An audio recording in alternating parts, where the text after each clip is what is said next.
Get the fuck out of here. Double down, lug nut. Welcome to the Fo0H Tribe, bitches. Butch, holy jumping catfish buddy. Hey, what are you going to do when opportunity knocks on the door? Are you going to go hide in your room, or are you going to freaking answer the door? You going to answer it? Welcome to the Fo0H Tribe, bitches, where men can be men. I had that opportunity just, probably a couple years back, hopping on the game. I get presented with an opportunity to play with some dude named Dealz, and I can't really describe to you kind of what transpired. Like, I just had no expectation. It's the opportunity that you either do something with it and you don't. And I'm so glad that I did, because I've met another amazing dude that I'm so psyched to introduce to you. Guy by the name of Dealz. He's well spoken, and he's put together, and he's no different than anybody else. We're all broken and busted up and looking for help and looking for camaraderie and looking for, good people to hang out with. Let me be the first to introduce to you the one and the only Tony Crawford, a.k.a. Dealz. I'm calling you Don by your real name, the Dealz that I know of. Welcome to the Fo0H Tribe, bitches. Welcome to the Fo0H Tribe, episode 600. I don't even know which episode it is, but I'm excited to share with you someone who I, in normal circumstances, would have probably not mixed. And thanks to the world of gaming and multiplayer and randoms and Warzone, I've had the luxury and the pleasure to meet a gentleman who's not only taught me a lot about just life in general, but just someone who I could call on at a moment's notice, and I know they'll pick up the phone. So let me be the first to welcome you to the Fo0H Tribe Podcast, Don, and we're glad you're here. Thank you. I appreciate it, man. The Fo0H Tribe, get out of here. Get the fuck out of here. We're men. So what I'm supposed to say is where men can be men. And you know that to be true. Yeah, my bad. Get the fuck out of here. Get the fuck out of here where men can be men. So, a little history about Don, and we'll get into it as we go through the episode. But I kind of wanted to spend a couple minutes. Like, I know you're a fanatic. Like, I know enough to know that when we played every night. We played for more than a couple hours, right? So I know from previous podcasts that I've had with other people why I started playing video games. But what was your first experience playing video games at your age? Because you're kind of the same age as I am, a Gen Xer. And how'd you get started? What happened? Well, we're at that age where we're original gamers. Where you got that right. A stick on the side and a little ball in the middle. What was that game? Was it Blackout? Pong, dude. Pong. Pong. Yeah, Pong. That was the name of it. The greatest game ever. So and then just kind of graduated up. I think that as I got older, I kind of quit gaming for a long time. And I think the football is kind of how I came back to it. Yep. You always keep a little range on the football, the basketball. I was never a real a role play game person. Right.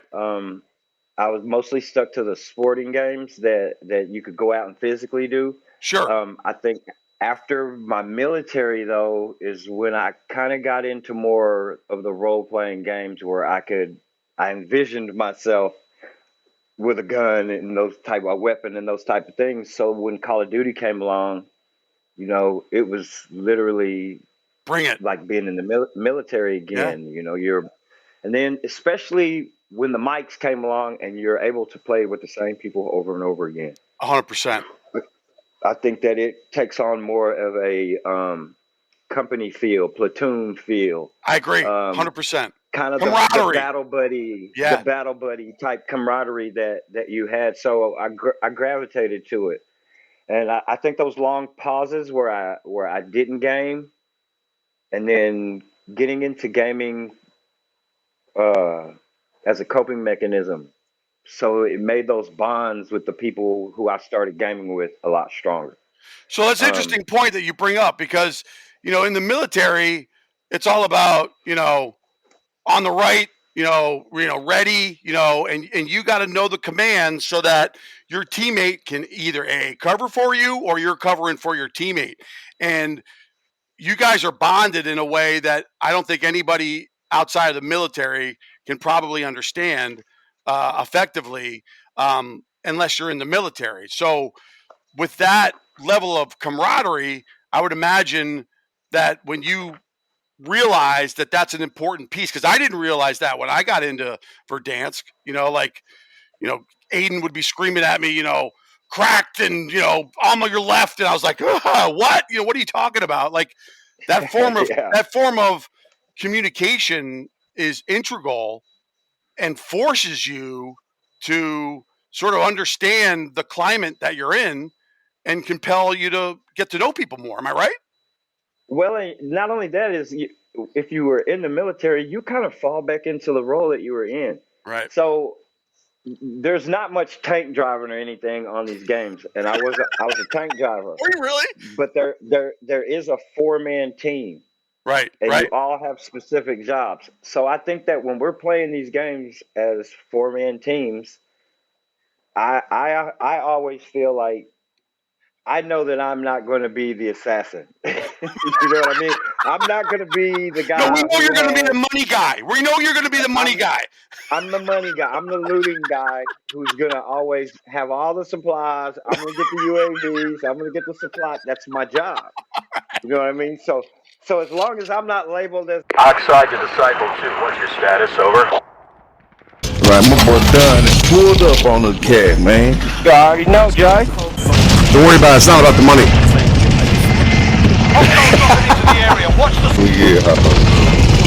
Yeah, it is about the money. It gives me incentive. No.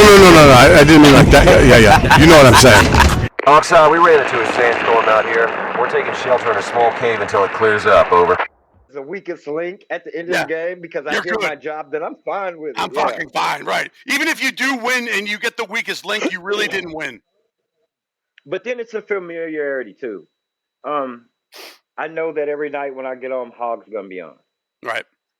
Even if I don't get to play with you, there's some sort of familiarity when I log on and I see your name and I'm like, all right, if I needed to get on there and talk to Hog right now, he'd back out the game. We go play a game together. I could talk to him. He would go right back, and 100%. that type of thing. I think it's the first time that I have been in a group where we are from such different places, where we don't necessarily agree on everything, but we're men enough to have discussion where we can get our point across. And sometimes, it may get a little heated, but at the end of the day, I log on tomorrow and send you an invite. You know what I mean? 100%. There's comfort in knowing I can argue with you and us not agree, but we agree on this thing over here, and we can we're men enough to know how far you can push the line, right? And I'll never forget, because it made me so uncomfortable, and we won't name names, but there was someone that we were playing with who used the N-word, and I got hot. Like I was like, that just doesn't work with me. You know what I mean? And I remember specifically that, you didn't say anything, and I think somebody else didn't say anything. And so I was like, okay, there's something happening here that I don't understand. And I didn't say anything because I wasn't going to make something out of nothing. But what did I do the next day? You had a conversation about it. We had a conversation. Called you. You called me. Yeah. Right? And I remember saying to you, and this is the interesting point, right? Like, I didn't understand. First of all, I didn't understand why. I mean, knowing that my kids listen to music and that word's being thrown around all the time, I always thought that word was just a word that we don't own anymore. I think that's what Ice Cube said, and I believe that. I full-heartedly agree with that, and I accept that.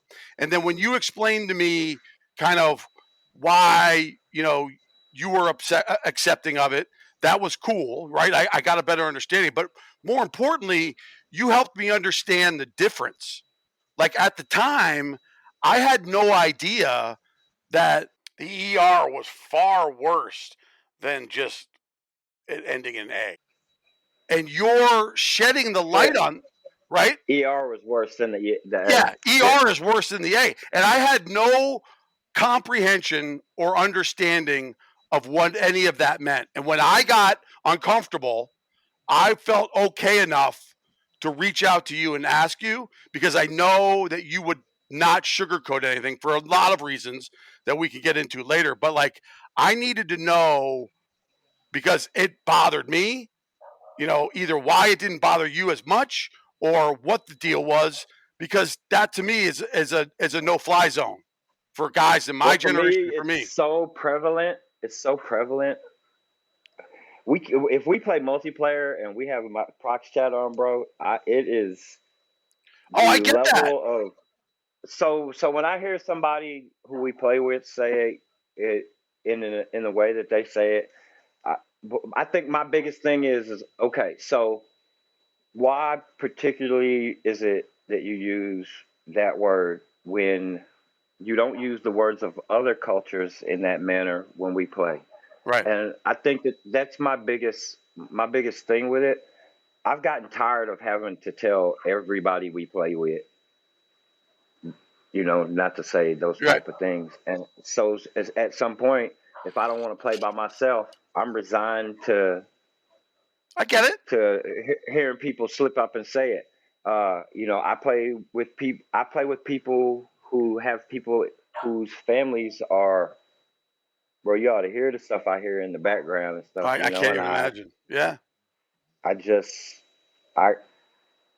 the end of the day, I'm trying to get a peace when I get on here. It's for me to work out frustration. So let's talk about that for a second, because I think that's important, right? Like for you, right? It's a stress reliever. Am I right? Yeah. It's a time when you can think about nothing and just play the game and do your thing. Am I right? Not only that, I can get on and talk about my day in a way that I can't talk about to my spouse. For the longest time, Jamie would ask me how my day was, and I would always say my day was good. Fine. I'm good.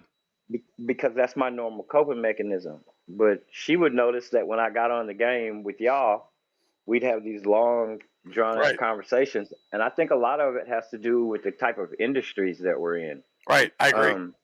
When I talk about my plumbing, y'all kind of understand the areas that I'm talking about. I don't have to go into this long, drawn-out explanation with my spouse about how this works here. You just kind of understand it because you've been in that industry. So the conversations are surface conversations that seem surface conversations, but they're much deeper because you already understand the gist of what I'm speaking about. Yeah. Sometimes I can remember I'm having conversations with y'all and I start to tell you what happened. And as the cascades fall, one of y'all will be like, please tell me that the concrete didn't fall in. You know what I'm saying? Like I do. You know what's fixing to happen. We were in the trades, right? Yeah. Yeah, so those are the type of conversations that you have while you're playing that you don't even realize. I go back and I watch the feeds sometimes. Oh, dude. Of some of our old conversations, and I think that if my ex-spouse watched those, she would have so much better understanding of who you are because of your interaction with your friends, and they're recorded. It's like I just laid them out there. You know what I mean? Totally.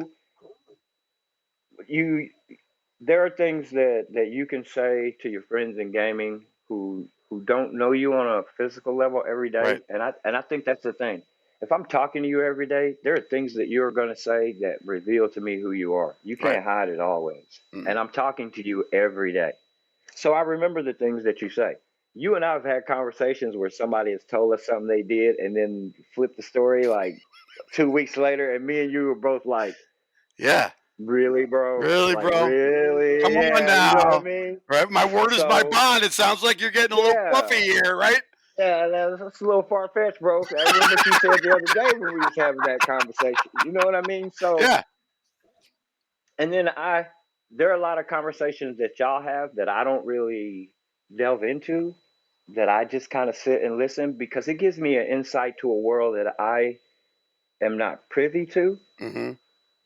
Like, give me an example. So for me, I'm an activist. So Right. when y'all have conversations about elections and race, which we rarely have Yeah. on there because We don't we like to go kind down of. that road. Well, here's the thing that I think is a problem, and I think we do have conversations on it. Me and Boston have conversations on it. Right. Me and Ace have had conversations on it. You and I have had conversations on it because you sometimes you can't get around it, especially with current events. We can't look at the TV every day and then get on the game and not go, man, what the Right. what the fuck, you know? And so we've had many conversations about Obama and Clinton and Trump and all this stuff, and I think that it gives me insight to certain things that I normally would not understand if I hadn't been having conversations with y'all. Like helpful insight? Yeah, I mean, I had a conversation. I can't even remember who exactly said it, so I'm not going to say any names. But in a conversation in the game we were playing one day, somebody said, I voted for Trump simply because I'm fearful of the black backlash that they feel like black people want to bring on white people. And that was Yeah. in my mind, my automatic defense reaction to that was, welcome to my world. Right. But as I thought about that for a long time, I had to think about what first time fear feels like. When you don't know if you have control of the world around you. I know that feeling specifically. A lot of my friends don't because of the worlds that they come from. Yep. So that's something that I'm very privy to when we have these conversations while we're gaming, and everything kind of gets, you just let down your hair. Yeah, and it's the get to Wild say West, man. You just let it go. these things. And for a while I played with nothing but randoms, and the garbage that I would hear, it made me not speak on my mic. Right. There are times when we have conversations where I feel like things are going a little left, and then finally I'll be like, okay, but really, y'all, you know what I Right. mean? Yeah. No, I know what you mean. And I feel comfortable saying that in our group atmosphere because there's no intent to harm. Right. You just simply don't understand the world that I come from, and I don't understand the world you come from. I think that when us getting to see each other, plan these trips that we haven't quite gotten to do yet in the grand scale of that we want to do, but are coming, you get to understand a person's culture. We don't understand each other's culture because I think we literally have fear of each other's culture, and our experiences bear that out. Let me just say this. I don't disagree, but I think what's unique about this situation in particular is that I do want to understand more about your culture, and I know enough to know that I'm not afraid of it. Right? Well, yeah, I think what's unique is I don't think 90% of the people in our group would ever mess with an activist. And when all this got started and I started getting into this stuff and people started to hear my story that I gamed with, y'all were a huge part of the reason why I understood it wasn't just black people who were offended by some of the stuff that was going on. Right. When I told y'all the story of my family being lynched and tossed in the well, the horror that y'all showed to me over the next week, 2 weeks, there was not just that day. There were days where y'all got on and was like, I just could not stop thinking about that, bro. Like, that happened to your family. Like, these are stories that we hear, but we don't know anybody who's really connected to this type of stuff. And the fact that you're actually connected to it. And I'll never forget the conversation where I said, y'all, we were having a conversation about reparations. I remember, and it was heated because reparations. and I remember saying, okay, so we had nothing to do with the Holocaust, but we paid Jews reparations. And I remember that caused a little bit of, right? Because there's this feeling right now that black people don't like Jews, and it's not. We just see them as a standard. Okay, well, we did all this for them, and we weren't the people who persecuted them. Right. You know? Why do we feel like we have, so that's I think that's what a little bit what black people feel. It's not that we hate them. It's not at all. But I think in that conversation that day, because I said it the way I said it, Yeah. it came off a little crazy. And so the conversation over the next few days, I think Helped smooth it being out? able to, because Yeah. we were able to bear those conversations out. We have these Facebook arguments, bro, and they go back and forth, and you waste never of really time. get anything solved because people don't have a belief. If I'm invested in you, like I'm invested in you, then I have a reason to smooth these things out. And I feel like these are conversations we should be having. I think the biggest mistake that we have given to our later generations is not to discuss religion and politics, because now they don't know how. Right. And it bears out by Facebook and some of the gaming stuff we've seen. How many times have we gotten on here and we've heard, "I'm glad you're dead, monkey," that type of Oh stuff. my You know God. what I'm saying? We hear it often, and that's simply us not being able to understand. In some ways, we're all going through the same thing,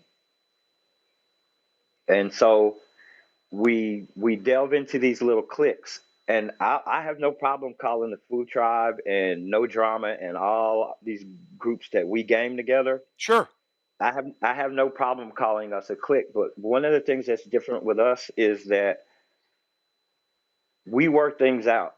It's very rare that we cut off, and when we do cut off, it's because of some really, really, really opposite beliefs that just cannot be fixed. Well, I think the other thing too is that, I don't think that we have an expectation that you need to do anything than what you're already doing. Right? I mean, like, Yeah. if you think about the landscape during COVID, right? Like you and I, Sleepy, Boston, whoever it happened to be, we played every night for 3 hours for months in on out, right? We got to know each other. We had great content. We busting people's balls. I mean, we did what we did. And then something happened. I can't even tell you what it was. I can tell you exactly what happened. The pandemic ended. There you go. We were so codependent on each other during the pandemic. When the pandemic ended, we all went back to work, and the differences in our lifestyles started to lend to that. I think that's a valid point. Yeah, it is a valid point. The pitfalls and how we handled it, and the way some people handled it, and the way it played out were big differences. I have this thing where I have to cut people who not necessarily are not on my level, but I have to cut people who aren't striving. They aren't growing. Right. They're not growing. Yeah. Right. And so and when things get bad enough that we're having crazy arguments and conversations, and we haven't even met each other, then sometimes it's best to just walk away. And though I admire the time that we spent together, sometimes it's best to do it from a distance. Yeah, I don't. I can tell you that I don't really know what the reasons were why we stopped playing, other than they just happened that way, right? Yeah. But what I did know, and what I still know today, is that the time that we played together was a pretty unique and interesting time. It was like it meant something. Well, it was like no other time that I had before, right?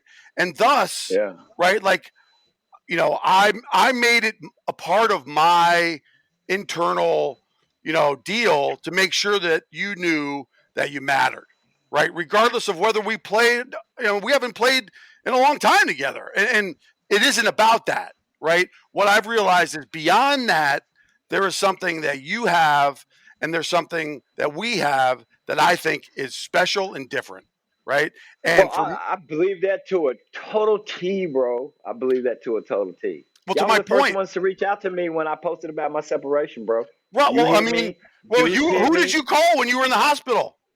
You know what I'm saying? Yeah. You know what I mean? Like there's something to be said, and I think this is an important point to bring up. There's something to be said about what goes on when we're playing together that can ultimately alter. It mattered enough for me to, regardless of what happened on the game, to let you know that I may not be around every day, Not that you need to talk to me or anyone all the Yeah. time, but whatever 4 months that we had together was important enough for me to let you know that it mattered to me what was happening after the fact, right?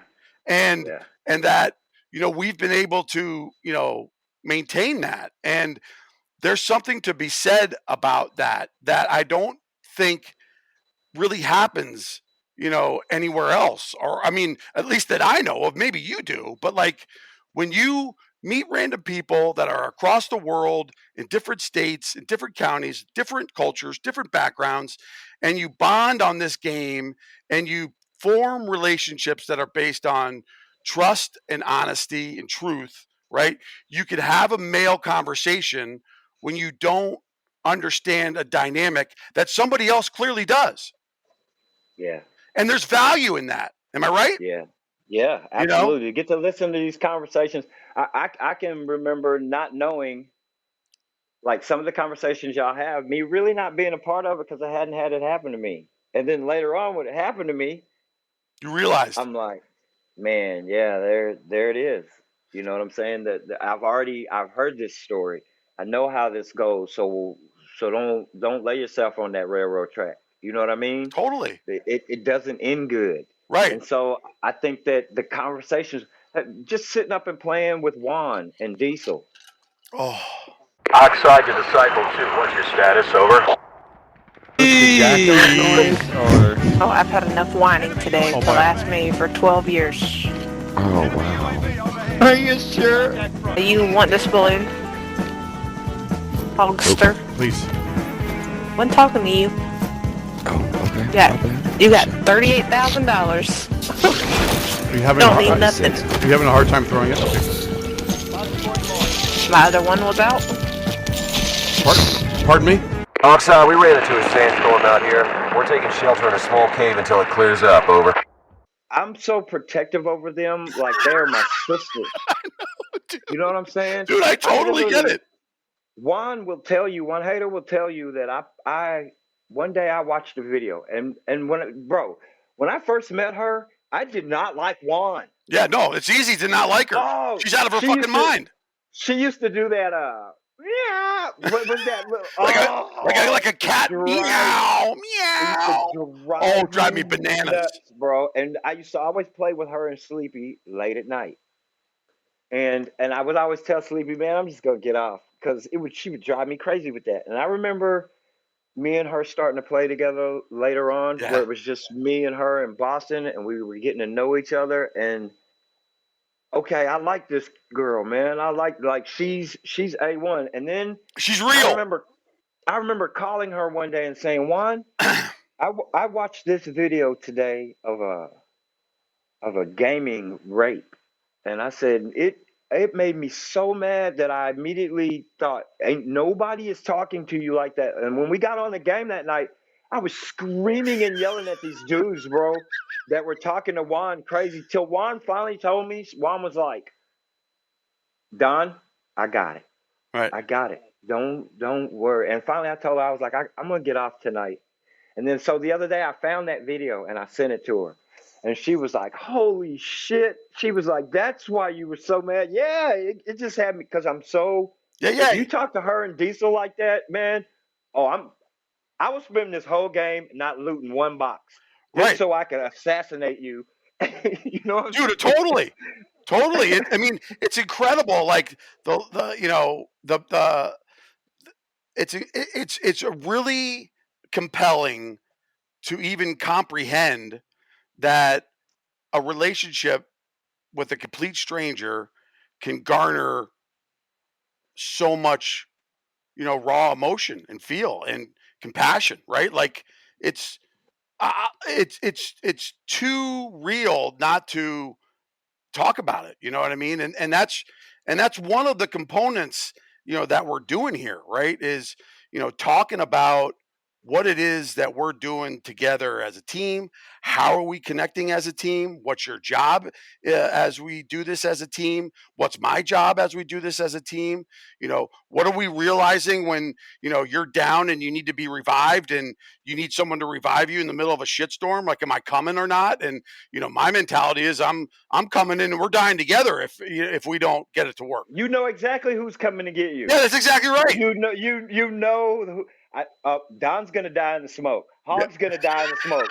Boston's gonna die in the smoke, trying to get you up. That's right. That's what happens. I know that anytime I walk into a building and Juan's inside that building, she's gonna drop a self revive because Don needs it. You know what I'm saying? Like I know. Juan and me have this running joke where I tell Juan at the beginning of every game, I should not have to fire my weapon at all. Your job is to protect me. Right. I should not have to fire my weapon, Juan. And it's so funny to listen to her on Prox Chat because I think I never used to have my Prox Chat on. So when I would hear Juan going back and forth with these dudes, I would only hear it from her perspective. Them. Yeah.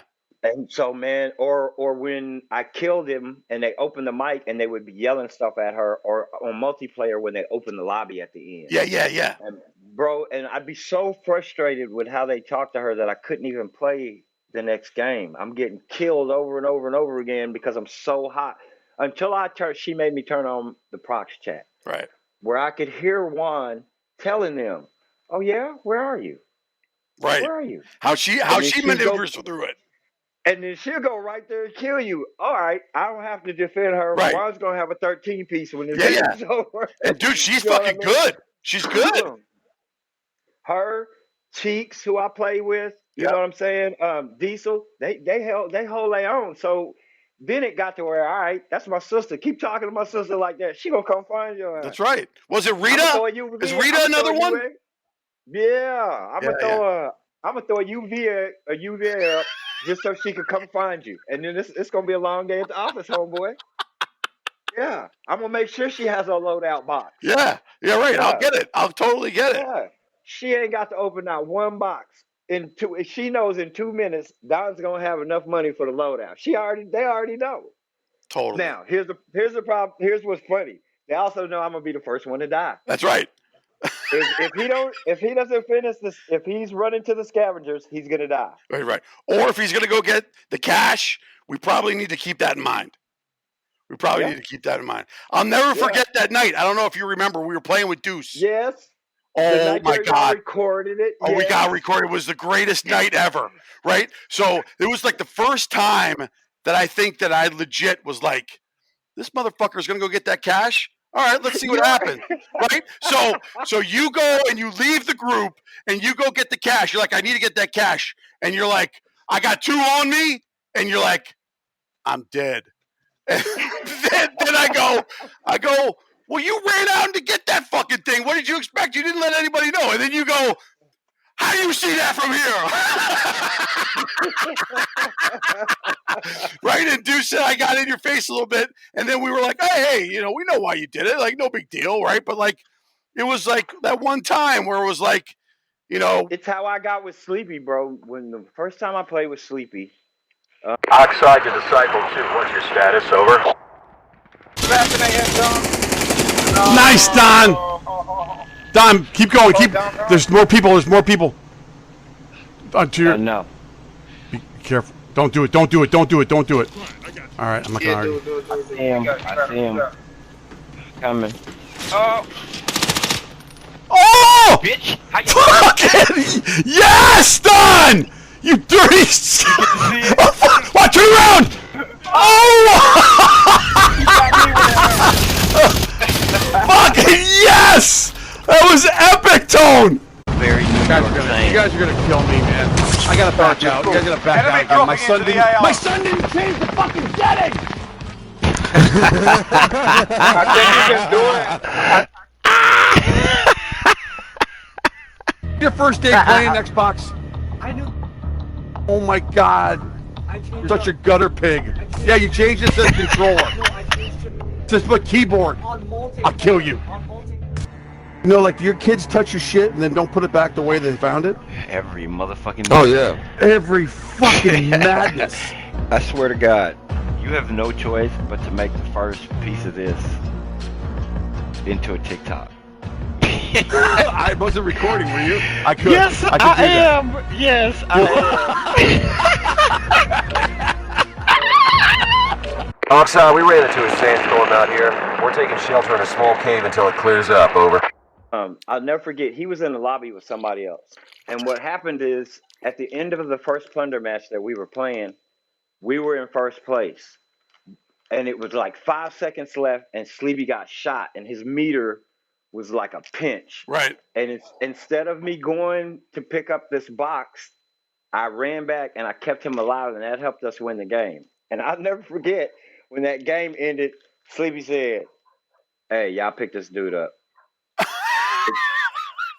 Pick this dude up because he wants to win. He ain't just trying to kill everybody." And that's how Sleepy and I think that if it had never blossomed into me playing with all the extra added noise, he and I would probably still be playing together. Well, I personally, whether you disagree with it or not, I think that, you know, life's too short to let that thing out the way that it is. But that's another conversation for another day. I think at the end of the day, Don, you know, what I'm trying to get across with this podcast, and you've been so helpful, is that, you know, there are guys, gals, you know, people like you and I who are going through interesting dynamics or not, just wanting to relieve stress, that find random people that we would normally not mix with, that if we choose to, can develop a partnership and a relationship that can be worthy of something incredible, right? Yeah. And I think we owe it to ourselves to share with people that it's not, it's just a game. Yeah, it's just, you know, a plunder match. Yeah, it's just this. Yeah, it's just that. But who are you connecting with? And does that matter to you? No doubt. You know what I mean? Yeah. And I'll tell you, first and foremost, it matters to me, you know, because like these guys, you included, while I was going through a really tough time, I could always count on you. I could always count on Deuce. I could always count on Sleepy to be on the fucking game when I, you know, didn't know what to do. You follow me? It ain't always about talking about it. It's just presence, man. That's it. Presence means everything. And I think the gaming community, for us, that means everything. I think that for a lot of the people that play, either were on a team, wanted to be on a team, or just didn't. And this is somewhere where they excel, and it doesn't have to be physical, but Right. It's a team atmosphere. And I think that's a big thing. So for us men who played all these sports, as we get older, we aren't physically able to play all these sports That's exactly that are right. teams That's anymore. a really good So point. when we get on these gaming things, man, it's the team again. Totally. It's all these locker room conversations. There's no I in team, Yeah, bitches. yeah, you know what I'm saying? Right. And I think that's a major part of why we see so many older men who don't have outlets have depression and anxiety. Our teams when we were growing up are how we spoke about things. Right. If I could go out and work out and beat it out on the court. If I had a problem with you, I could go out and kick your ass in one-on-one, or if I had to line up against you in practice every day, I could beat the hell out of you in practice. But when it came to Friday night, right, whatever color we had on superseded that argument. Totally. So we learned that I didn't necessarily have to agree with everything that you say or do, but we have a common goal at the end of the day, and sometimes that common goal supersedes what you have going on. And I think that that's what the gaming community has become to us. It's a way to get on here and find like-minded people who, for better or worse, are your mental therapy for every day. Dude, well fucking said. Fucking said. Well, listen, you and I both know that we have a lot more to talk about, okay? Definitely. But for now, let's just leave it at this. As an opportunity for someone to listen more to, other people, and then we'll go down other episodes beyond what this conversation could be. But, buddy, I'm so glad that we reconnected. I'm so glad you're having fucking brownies right now with cookies on them that are fucking Yes, warm and sir. hot, because I'm Yes, seriously, sir. and this is Deuce calling me right now, right? So, Deuce! So, hold on, let me get him. Deuce! Yo! Hey, I got Don. I'm recording a podcast right now. What up? Oh, shit, my bad. I'll call you back. He's the best. Anyway, so I think this is a perfect segue into saying I'm so glad that we reconnected. I'm so glad that we've stayed connected, right? I'm so glad that we've had an opportunity to do what we did in the past that will help spawn and farm, I think, what is to come in the future. And I'm looking forward to doing it with you, man. Yeah, man, me too. I'm excited about what's coming. So then you know how we got to end this thing. You already know. By get the fuck out of here! We'll see you on the next one. All right, bro. Don't go anywhere. Yeah, I mean, it's sad that this thing has to end. But the good news is that we got more episodes coming out. We got to let you know how often we're going to have them, but it'll be more to come. So hang in there. I mean, right? Like all the above. So if you're looking to find out anything about the Fo0H Tribe, you can check us out at www.thefo, that's F-O, the number 0, htribe.com. We're going to have some information about all of us knuckleheads and some links, social media stuff. If you want to learn more about what we're doing, you can sign up for our newsletter. We'll also have a contact form that you can fill out as well if you'd like to play with us or consider being a part of this freaking banter and madness and whatever. You can also check us out at TikTok at the Fo0H Tribe as well. Do us a favor if you wanted to tag us in a post that you have. You could even use the hashtag Fo0H Tribe so we could do a search on it and check out some of your stuff. That'd be great. We'd love to connect with new people, play with new people. And then we're also on YouTube at the Fo0H Tribe as well. We're going to have the podcast on the Fo0H Tribe YouTube channel, but we probably won't be able to have the upfront music simply because of licensing issues. But there you have it, gang. Don't be a stranger. Stick around. We got lots more to come, and we appreciate you more than you know. Last but not least,